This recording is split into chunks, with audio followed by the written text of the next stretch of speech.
This week's theme is communication, largely reflected in the placements of the planets in our sky and also reflected in the cards that I drew for this week. We have 2, 4, 6, 7 cards for this week.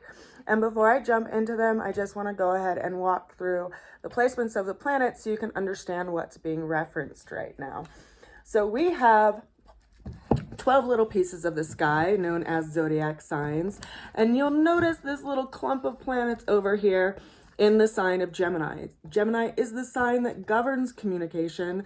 We currently have this kind of 3 musketeer grouping between the Sun, Mercury, and Venus. The thing is that Gemini is governed by the sign of Mercury. So Mercury is in his own house and he's pairing up in really close proximity to the Sun and Venus. So something is being brought to light by way of communication, also in our everyday life because of these placements. Now, consider that depending on the time that you were born, this is going to be placed in a different part of your chart. If you have a Leo rising, you're going to see these energies up in your 11th house. For example, if you have a Libra rising, you're going to see these energies up in your 9th house.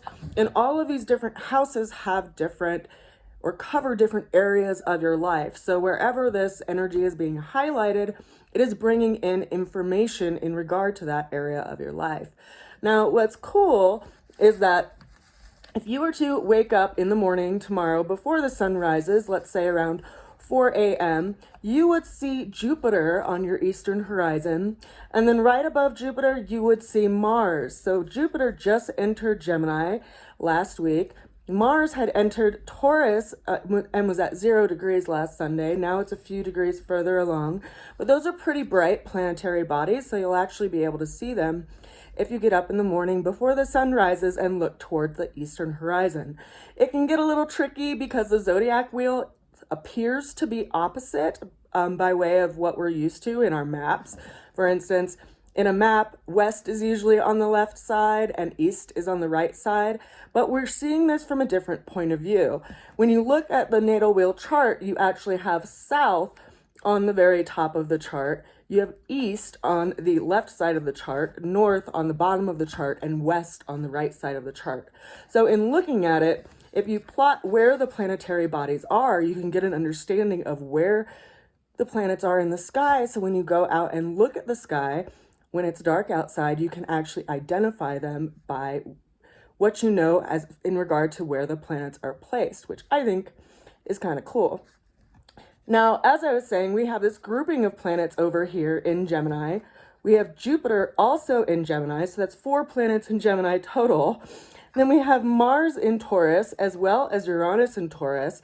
Keep in mind that Uranus takes 84 years to move around this astrological wheel. Mars takes about 2 years to move around this wheel.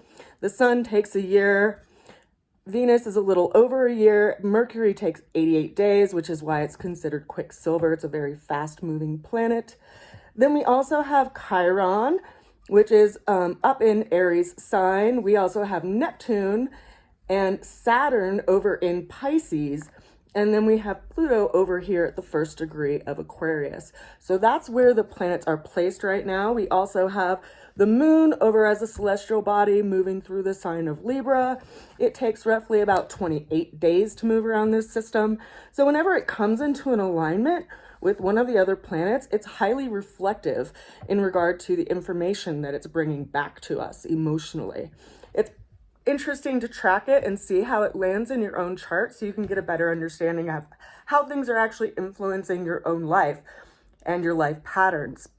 Now, let's go ahead and get into the tarot for this week.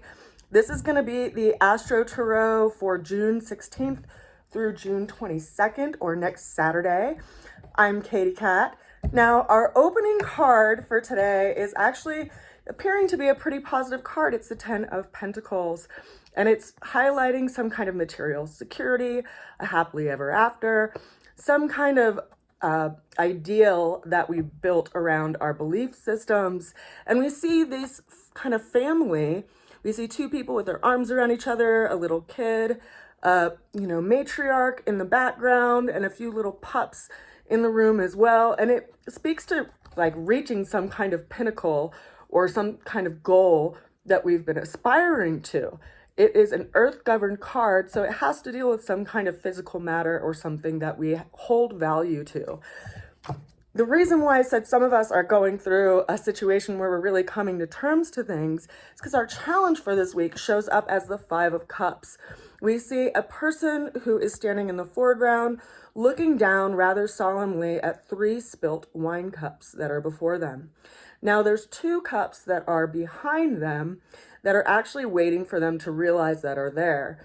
When I drew this card, I also drew a tree, which is letting go of its leaves, because we have to learn to let go of these spilt cups and turn our attention towards what is still there. But it's highlighting a challenge of some kind of remorse around a sense of loss of something that's emotional, something that we are having to realize if we put all of our attention and effort into it, it will ultimately take our attention away from other things that we want to build. So it's a challenge that we're having to work through. It's followed by the 8 of Wands, which is a very fluid energy, you could say. If you're looking at the card, there's 8 wands that are in the air, and they're speaking to something that is still in process. It can also be speaking to some kind of information that's coming in rather suddenly. It's like everything is up in the air, which is actually really interesting when you consider this solidity of the 10 of Pentacles that is in the first card. So it's speaking about some kind of change in our situation that just came in, and we're feeling a sense of loss around it. And yet things are still in motion. Things are still in process because these 8 wands are up in the air. Whenever we look at wands, they're like our will, right? They're our ideas. There are things that we want to, that are projects that we want to build toward. There are things that are in motion. And yet this is like all of our will just got thrown into the air, and we're trying to find some kind of grounding in it. And a lot of the advice in this card is that you have to wait a little bit for things to settle. Now, when we look at what's going on with astrology, right, I referenced where the planet of Mars and where the planet of Uranus are. Now, those 2 planets are going to be coming into exact conjunction in roughly about a month on July 15th. So you consider the planet of Mars, which is kind of aggressive, can sometimes be seen as combative, is also kind of like a warrior, but ultimately they're supposed to be bringing peace to chaos, or bring order into a realm of chaos. It's going to be coming into direct conjunction with the planet of Uranus, which is unexpected, unavoidable change. And Uranus brings changes to areas that we've outgrown, which are actually preventing us from progressing. So Mars is like an initiatory, right? And it's speaking about something that is in motion right now, which will actually likely get a lot of clarity around in 1 month's time, because that's really when things are either going to be really up in the air or are going to land, and we're going to get some kind of sense of foundation around how it's going to affect us and how do we move forward with it, because they're in the sign of Taurus, which is a very grounded sign. Mars likes to move fast, but it's in like a jungle right now. It's having to cut through weeds and like big vines and stuff with its machete, and it's moving a lot slower than maybe it would want to because it's going through that space. But by the 15th of next month, it's going to be in proximity with Uranus, which those 2 planets can cause a lot of big changes. Depending on where Taurus is in your chart, it's going to be showing up there. And depending on what other planetary bodies you have in your natal chart, it could be really good for you. It could bring some big aha moment in your life, or it could bring, some big change that ultimately brings you back to yourself. It really depends on those placements, and it is individual in that way. Now, the ultimate outcome, and I also wanted to mention, when I looked at the ephemeris, which is basically like a grid or like a spreadsheet that tells you where the planets are placed from day to day. Ironically, the moon is going to be in direct opposition of those 2 planets, of Mars and Uranus, on the 16th of July. So there will be some kind of interesting observation and reflection that's going to cause a big shift and some kind of big change or some upwelling of sorts that's going to bring about some kind of change in our lives around them. And it's likely that we're starting to hear that or understand that now because, Gemini, as I said, is the planet of, or is the sign of communication. It is right now having the 4 planets of the sun, which isn't a planet, it's a the celestial body. It's the center of our solar system. But the sun, Venus, and Mercury are all in about 1 degree of proximity right now. So there's some kind of conversation that's giving us some kind of idea of looking at things in a new way and seeing things more clearly that perhaps were, kind of being hidden from us. And I say that because the way through came in as, first of all, the Page of Cups. The Page of Cups is associated with a mutable energy in the element of water, which would be the sign of Pisces. We currently have Saturn and Neptune in Pisces. Neptune is at 29 degrees of Pisces, so it's in this kind of final stage. It's in the last degree of this sign. So it's bringing about some kind of realization and completion to something. It's in a square relationship with the placements of the sun, Venus, and Mercury because they're both in mutable signs. So you have these 3 bodies over here in Gemini, and then you have Neptune over here in Pisces, and they're at a 90-degree relationship, which is a square, which is bringing about some kind of challenge that we're having to work through. Now, this energy, when we look at this card, we see someone who's looking into a cup, and something is coming up towards the surface for them to examine their spiritual character and what in themselves they need to dissolve and let go of, so that they can move forward. That's further clarified by the 2 of Pentacles, which is an earth-governed card. This is someone who is having to find some kind of balance in a place of chaos. We see someone who's walking a tightrope. They have these 2 coins, one in either hand, that has what looks like, an infinity symbol kind of wrapped around them as if it was like the belt of some engine of a car or fan of a car or something. And in the background, you see this swelling body of water. So there's a lot of emotional components to what we're going through, and we are having to just keep our focus and keep moving forward and keep our values alongside us so that we have balance and we have an attentiveness toward where we want to go, so we don't completely get swept away with our attention in this emotional body of water that's behind us.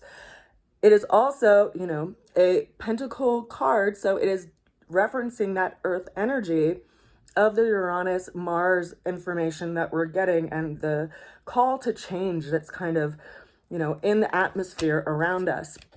Now, that is further clarified by the first major arcana of our week, or the only major arcana, I should say, which is the Lover's card. So this is highlighting some kind of relational aspect to the conversation, also a choice that we have to make. Now, this card is referencing specifically the sign of Gemini, which is obviously interesting to me because we have 4 planets up in the sign of Gemini. And this is also why I say the theme of the week is all about communications. But we have to figure out what road we want to take. And ultimately, we have to be true to ourselves. We have some kind of decision that all of this information is bringing to light that we have to decide how we're going to respond to it. And I think that a lot of us are going to be walking away from some situations because of this final card that we have on the table for this week, which is the 7 of Swords.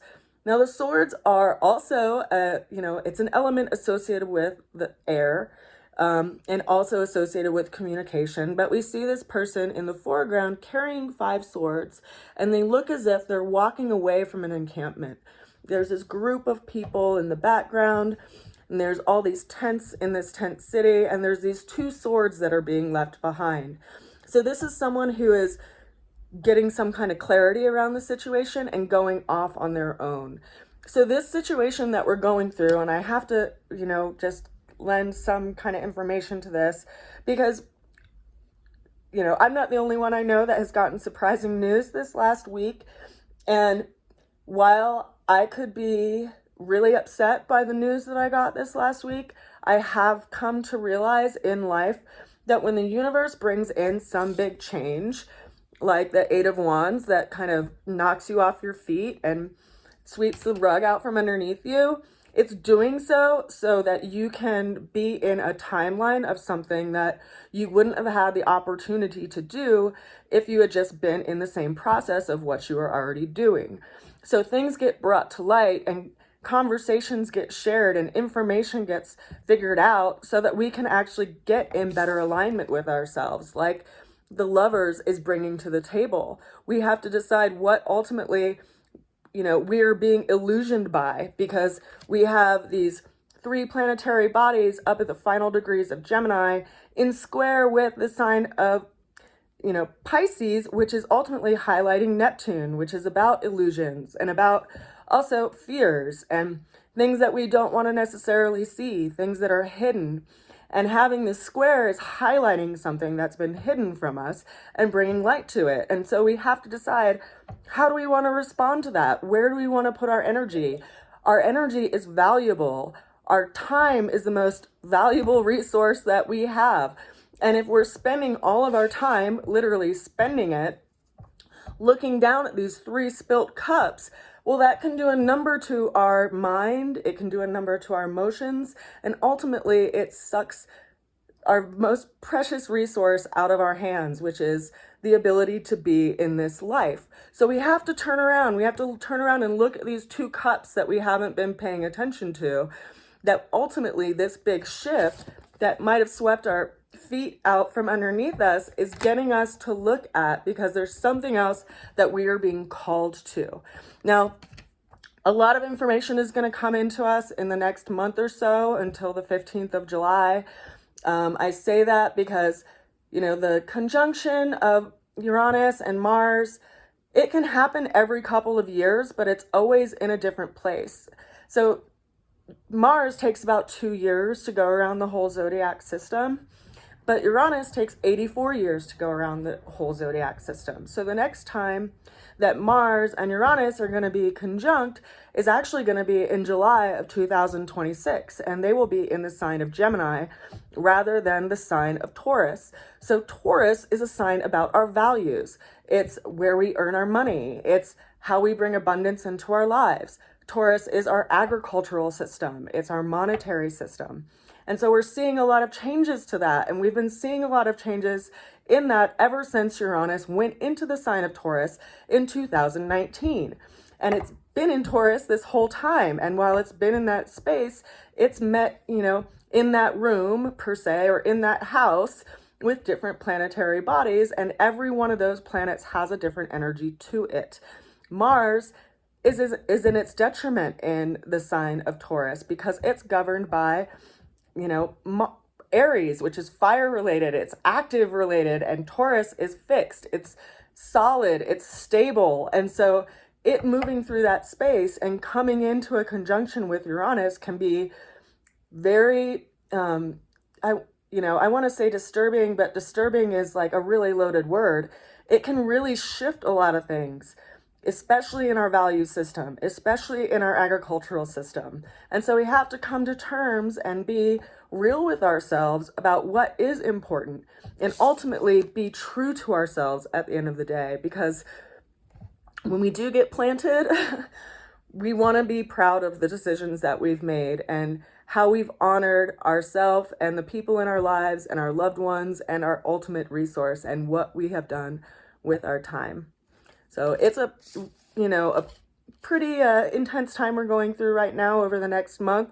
And you're likely getting a lot of information and conversations. And I suggest once again, just like I did last week, that you be kind with your words, not only externally, but also to yourself. Because I think for whatever reason, we've been conditioned to think that if something bad happens, it's, fated, or it's, we did something wrong, or maybe we think we could have prevented it or something like that. But things change and, earthquakes happen and things happen. And ultimately it's how we pick ourselves up after that happens and how we move forward, which is, I think, why we have information coming in with our cards today, which are telling us, you know, to turn around and look at what we are being called to put our attention to, given the fact that we only have so many hours a day, and to not waste our effort where it's just expendable and it's just like being of waste, and to really reflect on what illusions are in our lives and what we need to let go of so that we can move forward, and figuring out a way to balance ourselves within our value system, and ultimately honoring ourselves, even if that means walking away from something. I send you guys so much love. My dog is dreaming over there, so you might hear him. But if you're interested in a reading, feel free to reach out to me at rootsofalchemy@gmail.com. I also am pre-selling my decks. I will be ordering them after I get the next proof. I'm really excited. They're going to be on higher quality cardstock. They're going to be glossy finish, and they're also going to have a UV coating. I originally hand drew these cards in 2011 and 2012, and they were laminated. They were a lot bigger. But after I started offering my daily tarot readings on YouTube in 2020, the lamination started getting really destroyed. So I decided if I wanted to keep reading with my cards, I'd have to get them printed. So this is my prototype of the cards that I hand drew, printed, and I'm going to be ordering about 100 decks that I will have available for sale. If you would like to pre-order one of them, you can do that on my website, rootsofalchemy.com. I send you so much love, and I send you a good wish as we move through things, and I ask you to be kind to yourself and to each other. Bye for now.